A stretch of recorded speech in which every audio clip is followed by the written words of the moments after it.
Selamat siang, selamat datang di webinar BNI Global Diaspora Week bersama saya Anneke Wijaya yang akan menemani waktu Anda selama hampir 2 jam ke depan.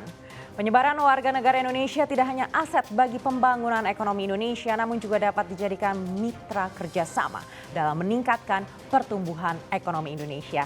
Keberadaan diaspora Indonesia di luar negeri tidak menghalangi mereka untuk berkontribusi terhadap kemajuan bangsa. Diaspora Indonesia yang telah menetap lama di host country-nya dengan latar belakang pendidikan dan pekerjaan yang berbeda-beda memungkinkan untuk menjadi mitra kerja bagi kedua negara. Di sisi lain, diaspora Indonesia dapat berkontribusi bagi Indonesia dengan menyalurkan pengetahuan baru yang mereka peroleh dari negara lain. Selain itu, diaspora Indonesia juga dapat menyalurkan pengetahuan terkait dengan Indonesia di luar negeri, sekaligus menjadi wajah Indonesia di negara tersebut. Untuk itu, Bank Negara Indonesia terus menjembatani kepentingan Indonesia dan dunia, di mana salah satu pemangku kepentingan utama di dalam ekosistem bisnis internasional BNI adalah diaspora, yang saat ini diperkirakan mencapai 8 juta orang tersebar di seluruh dunia. Terkait dengan hal tersebut, BNI menggandeng CNBC Indonesia menggelar webinar BNI Global Diaspora Week mengembangkan potensi diaspora Indonesia yang merupakan puncak kegiatan diskusi BNI Global Diaspora Week antara pemangku kepentingan dan diaspora Indonesia dari berbagai belahan dunia untuk memberikan edukasi dan gambaran bagaimana membaca dan menangkap potensi pasar ekonomi global sehingga Indonesia dapat bersaing di pasar internasional. Akan hadir dari pejabat di lingkungan pemerintah yakni Bapak Susianto selaku Sekretaris Kementerian BUMN. Selanjutnya ada Bapak Muhammad Iqbal selaku Direktur Bisnis UMKM BNI. Di mana keduanya akan memberikan pandangan dalam sesi talk show di acara webinar kali ini. Setelahnya akan ada diaspora pengusaha dari kota Busan, Korea Selatan, Tokyo, Jepang, dan Hong Kong yang nantinya juga akan bergabung dalam sesi talk show dengan Direktur Treasury and International BNI, Bapak Henry Panjaitan. Acara webinar BNI Global Diaspora Week ini merupakan acara utama kegiatan BNI Global Diaspora Week.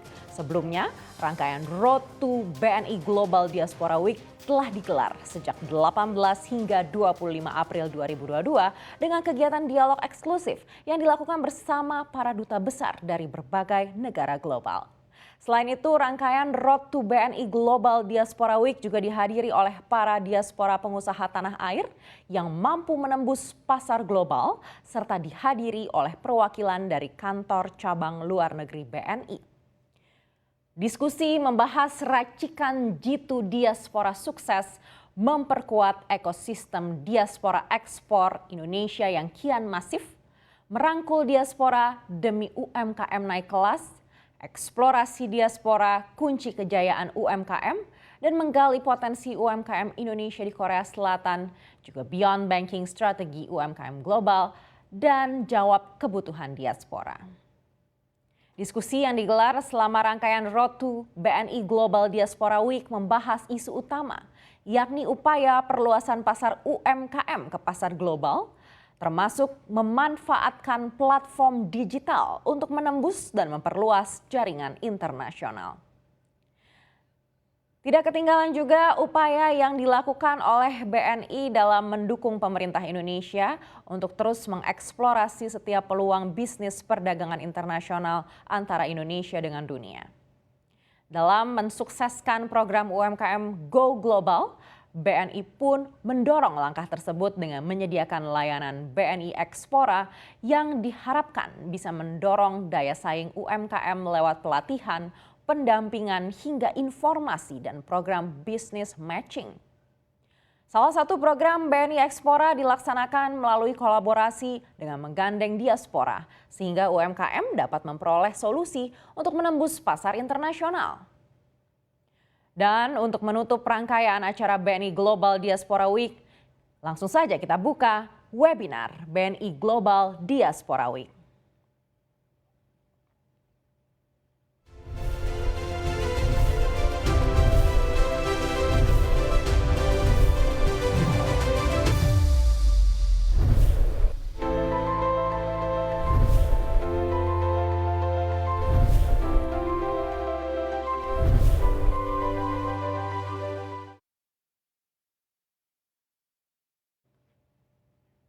Tanpa berlama-lama lagi, langsung saja kita undang secara virtual Sekretaris Kementerian BUMN Bapak Susianto dan Direktur Bisnis UMKM BNI Bapak Muhammad Iqbal.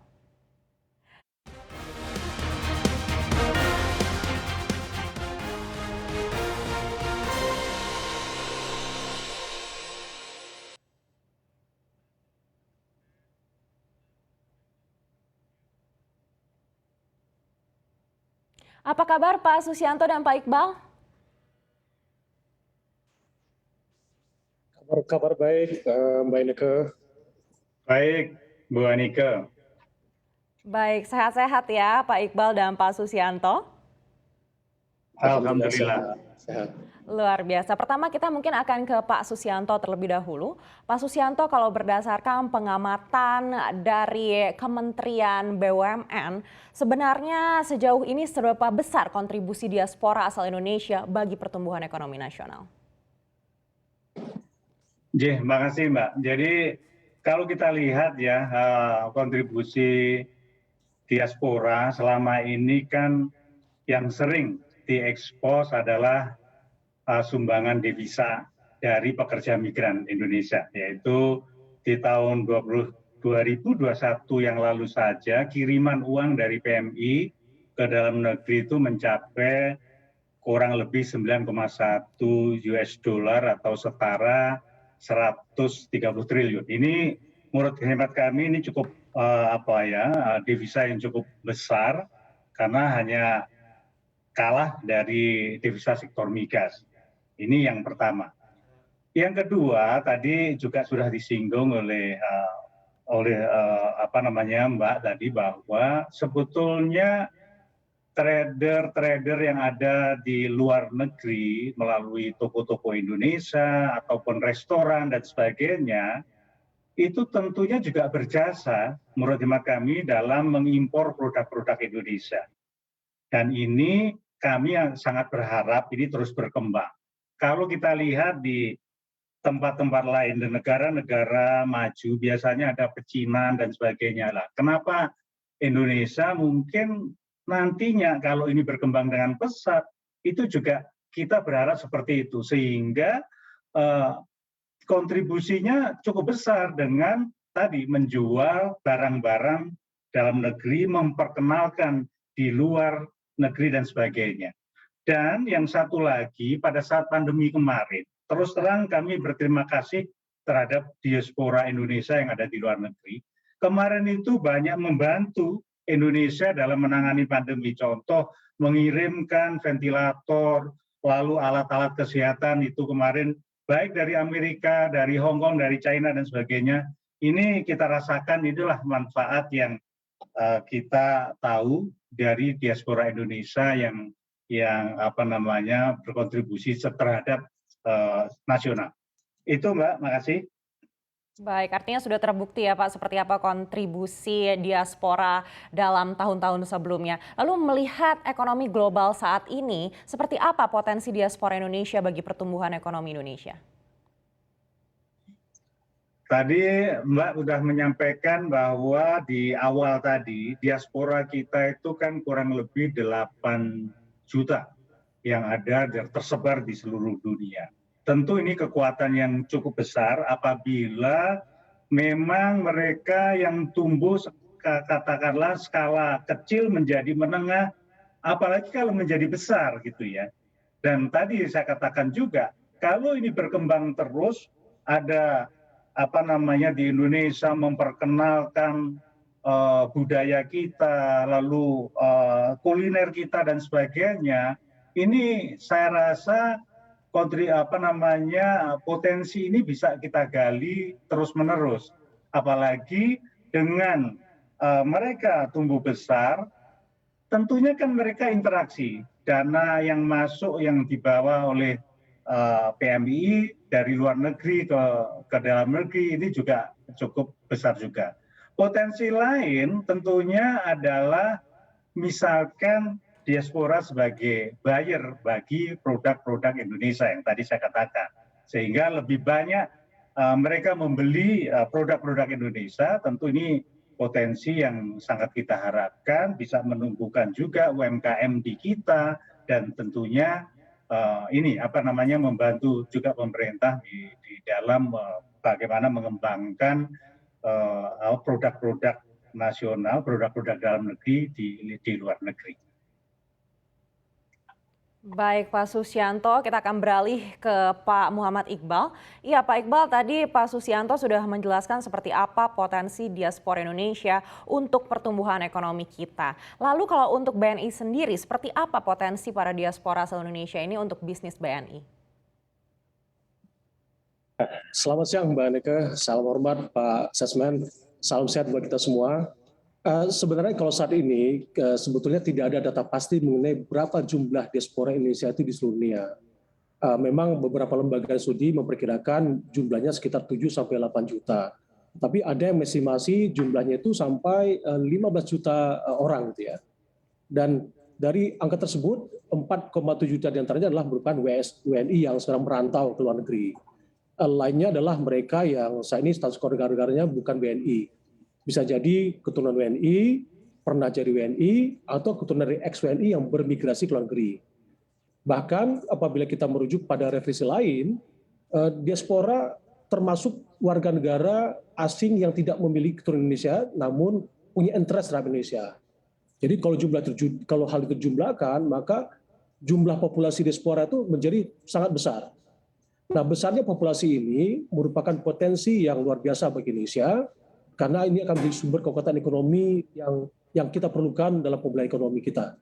Misalkan kalau kita lihat dari besar dana remitansi yang bisa dikirim dari luar ke Indonesia, atau dalam bentuk transfer teknologi atau transfer knowledge dari para mahasiswa atau researcher yang ada di luar negeri. Nah, hal lain juga bisa berbentuk berupa kekuatan diplomasi dari para diaspora yang berkarya di sektor-sektor strategis di mancanegara. Nah, oleh karena itu, Mbak Neke, kami melihat keberadaan diaspora ini sebetulnya perlu dipetakan dengan lebih akurat.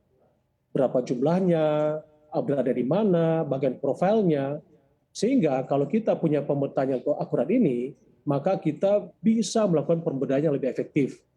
Kita bisa buat program-program yang lebih tepat dan sesuai dengan target dari masing-masing tipe diaspora ini.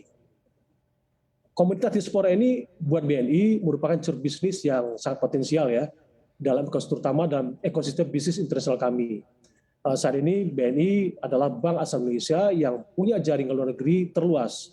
Ada di 6 negara, di mana potensi diaspora di 6 negara ini kita perkirakan ada di kisaran 600 sampai 1.000 orang.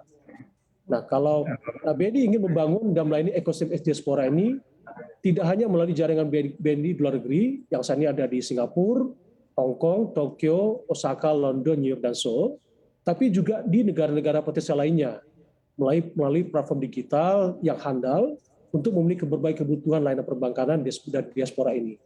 Konkretnya begini, di tahun lalu BNI telah meluncurkan platform Explora. Explora ini perkawinan dari ekspor dan diaspora. Kami meyakini ekosistem eksportir dan diaspora ini saling melengkapi dan bersinergi. Dan khusus terhadap ekosistem ekspor dalam negeri, BNI mengembangkan nasabah untuk menjadi eksportir dan mengembangkan kapasitasnya agar mampu menjadi eksportir yang mapan. Dukungan BNI tidak hanya sekedar untuk pembiayaan ya, Mbak Nika ya.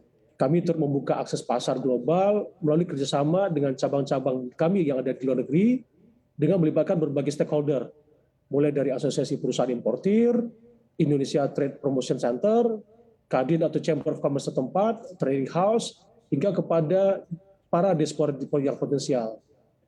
Mungkin penjelasan singkatnya seperti itu Pak Neke, tentang bagaimana kami melihat potensi diaspora ini yang sangat besar, baik terhadap perekonomian kita maupun terhadap khususnya bisnis internasional BNI. Baik, Pak Iqbal, berikutnya apa saja dukungan BNI bagi diaspora Indonesia? Nah, seperti yang tadi sempat juga disampaikan oleh Pak Sesmen, diaspora ini kan macam-macam ya. Ada yang dan karena latar belakang macam-macam sehingga kebutuhan perbankan juga berbeda. Kami sudah bekerjasama dengan berbagai lembaga untuk menjangkau diaspora dari berbagai segmen ini. Khususnya misalkan untuk segmen pelajar mahasiswa, kami sudah berkolaborasi dengan PPI Dunia yang saat ini komunitasnya ada di lebih dari 60 negara. Nah, kebutuhan mereka tentunya berbeda dengan kebutuhan diaspora yang PMI ya. Kalau untuk Kementerian PMI, kami bekerjasama dengan Kementerian Ketenagakerjaan, BP2MI, Kementerian Luar Negeri, supaya bisa menjangkau segmen PMI ini. Sementara kalau untuk segmen profesional pengusaha, perlu strategi yang berbeda ya. Nah, tapi secara umum ada 4 layanan yang disediakan BNI untuk para diaspora. Yang pertama adalah tentunya adalah produk dasar perbankan berupa diaspora saving atau tabungan diaspora, yang merupakan layanan pembukaan rekening Taplus Diaspora yang saat ini kami sediakan bisa diakses melalui mobile banking BNI. Produk ini sudah banyak digunakan oleh PMI atau pekerja migran, teman-teman pelajar, mahasiswa yang ada di luar negeri maupun para ekspatriat. Yang kedua adalah layanan Diaspora Mobile Remittance atau layanan kiriman uang luar negeri melalui smartphone. Awalnya memang layanan mobile remittance ini ditargetkan hanya untuk PMI. Namun dalam perkembangannya banyak dimanfaatkan oleh rekan-rekan diaspora yang non-PMI untuk melakukan remitensi ke Indonesia. Yang ketiga adalah bagi diaspora pelaku usaha, kami menyediakan apa yang kami sebut dengan diaspora loan atau kredit diaspora. Skemanya kami buat khusus dan fleksibel, yang tentunya kami sesuaikan dengan ketentuan di negara setempat. Terakhir, BNI juga memiliki layanan Diaspora Invest yang menyasar nasabah retail, terutama profesional dan white collar, yang berminat berinvestasi, misalkan membeli obligasi ADR atau obligasi blue chip yang ada di Indonesia. Layanan ini juga seperti yang kalian 3 layanan lainnya dapat diakses melalui mobile banking BNI. Sehingga untuk kedepannya kolaborasi diaspora dengan BNI diharapkan dapat terus diperkembang baik dari sisi pasar domestik maupun di mancanegara. Di sisi domestik, kami mendorong UMKM di dalam negeri untuk go global, supaya tercipta banyak dan menciptakan banyak peluang investasi di luar negeri. Dan di sisi lain, BNI juga kami berupaya untuk menarik potensi penanaman modal dari luar negeri, baik dari sisi diaspora maupun network atau counterpart dari teman-teman diaspora ini. Mungkin lebih kurang begitu Pak Nika ya, yang dapat kami sampaikan tentang dukungan BNI terhadap para diaspora di Indonesia. Baik, Pak Iqbal, kita akan beralih lagi ke Pak Susianto. Pak Susianto, kalau tadi kita sudah mendengar yang disampaikan oleh Pak Iqbal, dibutuhkan data-data yang lebih pasti nih terkait dengan penyebaran diaspora di luar negeri. Lalu dukungan apa yang mungkin bisa diberikan bagi diaspora Indonesia dari Kementerian BUMN? Apakah mungkin untuk berkolaborasi juga dengan kementerian lainnya untuk bisa menyajikan data-data tersebut? Saya setuju dengan Pak Iqbal ya, Bu. Memang ini yang paling penting dan saat ini kami komunikasi terus dengan Kementerian Luar Negeri. Makanya kita setelah ada MOU antara Bapak Menteri dengan Ibu Menteri, Ibu Menlu, waktu itu kita tindak lanjuti dengan kerjasama kami, Sesmen dengan Section Kemenlu juga. Kita akan meminta data-data yang pasti mana diaspora ini butuhnya apa dan sebagainya. Sebagaimana yang tadi disampaikan Pak Iqbal, misalkan untuk perbankan ini kan kita BNI ya punya kantor cabangnya ada di Singapura, Hong Kong, Tokyo, Seoul, London dan New York ya. Mungkin ada juga ya ini yang selain selain BNI juga ada Mandiri, saya ingat kami. Nah, para diaspora ini kan tentunya juga membutuhkan rekening tabungan untuk menampung gajinya dan pengiriman uang yang murah. Lalu perbankan nasional juga dapat mendukung usaha diaspora melalui memberikan fasilitas pinjaman kepada diaspora. Saya setuju tadi yang disampaikan Pak Iqbal, dan ini tentu inilah yang kita harapkan gitu ya. Jadi kami memang masalah data yang diperlukan oleh teman-teman di Himbara katakanlah, ini yang akan kami komunikasikan dengan Kemenlu, dan ini sudah jalan tetapi memang belum pas betul. Kalau boleh saya sampaikan, sesuai arahan Pak Menteri nanti kita kan ada yang namanya BUMN Global, itu salah satunya untuk menyatukan itu Indonesia Incorporated. Pak Henry Panjaitan tahu persis itu. Jadi disitulah nanti di negara mana kita ada bendera merah putih Indonesia Incorporated, itulah yang akan kita semua data mengenai kebutuhan, apakah ini diaspora, lalu kebutuhan mengenai yang diperlukan baik untuk di negara di mana tempat berada maupun untuk di Indonesia sendiri kebutuhannya apa, produknya apa, nah itu yang nanti akan kita temukan di dalam satu gedung yang berkantor bersama para BUMN. Ini adalah harapan kami. Jadi itu Mbak Anika, menurut hemat kami yang dibutuhkan. Baik, sangat menarik sekali Pak Susianto dan kita akan lanjutkan lebih dalam lagi usai jeda. Tetaplah bersama kami di webinar BNI Global Diaspora Week. Kami akan kembali.